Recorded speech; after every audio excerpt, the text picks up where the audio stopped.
अस्सलामुअलैकुम नाज़रीन, मेरा टीवी न्यूज़ में आवां सायरा सुमरो ऐं मूंसां गॾु हिन बुलेटिन में साथ ॾींदी प्रिया गुल। सभ खां पहिरीं हिकु नज़र हेडलाइन ते।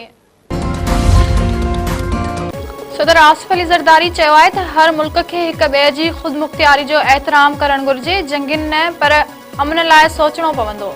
चीन ऐं पाकिस्तान फौलादी ॿाहिरि आहिनि, हर तरह जे हालतुनि में हिक ॿिए जो साथ ॾिनो आहे। चीन सां असांजो सहकार हाणे खलाइनि ताईं पहुची वियो आहे। चीनी टीवी खे इंटरव्यू में सदर आसिफ अली ज़रदारी वधीक चयो आहे त चीन जो मुस्तक़बिल रोशन आहे। ओभर जा मुल्क चीन सां गॾिजी कमु कंदा, चीन जे ज़रई शोबे मां फ़ाइदो हासिल कंदासीं। आज़ाद कश्मीर में पुरतशद्दुद मुज़ाहिरनि जा वाक़िया, वज़ीर आज़म जी हिदायत ते ॻाल्हियुनि वारी कमेटी मुज़फ़राबाद पहुची वई। वफ़ाक़ी वज़ीर सरदार यूसुफ अहसन इक़बाल ऐं राणा सनाउल्लाह ऐं ॿिया कमेटी में शामिल। कमेटी जी मेंबर अहसन इक़बाल ऐं ॿियनि जो चवणु आहे त ॻाल्हियुनि जो अमल ॿीहर शुरू करे रहिया आहियूं। अवामी एक्शन कमेटी जा काफ़ी मुतालबा अॻु ई तस्लीम कया हुआ, जेके मुतालबा पूरा न थिया हुआ, उन्हनि ते ॿीहर ॻाल्हियूं थींदियूं। वज़ीर आज़म शहबाज शरीफ़ आज़ाद कश्मीर जी सूरत हाल ते ॻणती ज़ाहिर करे छॾी। वज़ीर आज़म शहबाज शरीफ़ चयो आहे त कश्मीरी ॿाहिरनि जा मसइला हल करण लाइ तयारु आहियूं। पुलिस ऐं कानून लागू कंदड़ एहतजाज कंदड़नि सां नरमी सां पेश अचनि। पुरअमन एहतजाज करणु सभिनी जो जमहूरी हक़ आहे। वज़ीर आला पंजाब मरियम नवाज़ चयो आहे त पंजाब जी तज़लील कंदड़ ऐं उनखे निशानो बणाइण वारनि खे जवाब ज़रूर ॾींदासीं।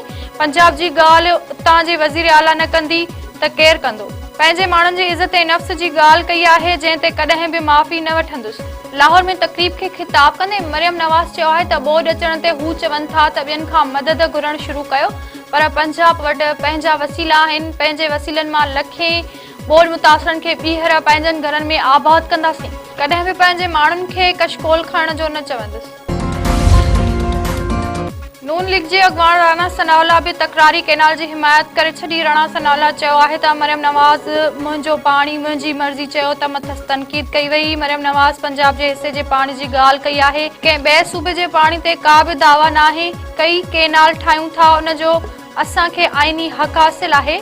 मीडिया सां ॻाल्हाईंदे राणा सनाउल्लाह चयो आहे त पाणी चोरी जे इल्ज़ाम जो जवाब वज़ीर आला खे ई ॾियणो आहे। पंजाब जे पाणी जो जिते इस्तेमालु करियूं उहो असांजो हक़ आहे।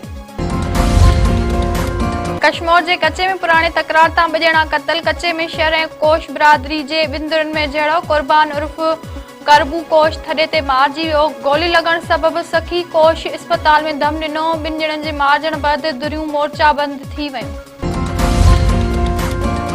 सिंध एम्प्लॉइज़ अलायंस जे 7-10 ॾींहं बि स्कूलनि ऐं ऑफिसनि जी तालाबंदी। मुलाज़मनि जा मुज़ाहिरा। हैदराबाद में सरकारी मुलाज़मनि स्कूलनि ऐं रेवेन्यू समेत ॿियनि खातनि जे ऑफिसनि खे ताला हणी छॾिया। मीरपुर ख़ासि सखर ऐं खैरपुर में बि मुलाज़मनि जी कमु छॾे हड़ताल एहतजाज। ठठो, सिजावल, बदीन, उमरकोट ऐं मिठी में बि सरकारी मुलाज़िम सरापा एहतजाज बणियल। लाड़काणो, कंबर, शहदादकोट, शिकारपुर, कनकोट ऐं जैकमाबाद में बि सरकारी ऑफिसनि जी तालाबंदी। दादू में सिंध एम्प्लॉइज़ अलायंस जे 7 एहतजाजी रैली। यामशोरो, मटियारी, नौशेरो फिरोज, सांगड़ ऐं नवाबशाह में बि सरकारी मुलाज़मनि जो एहतजाज।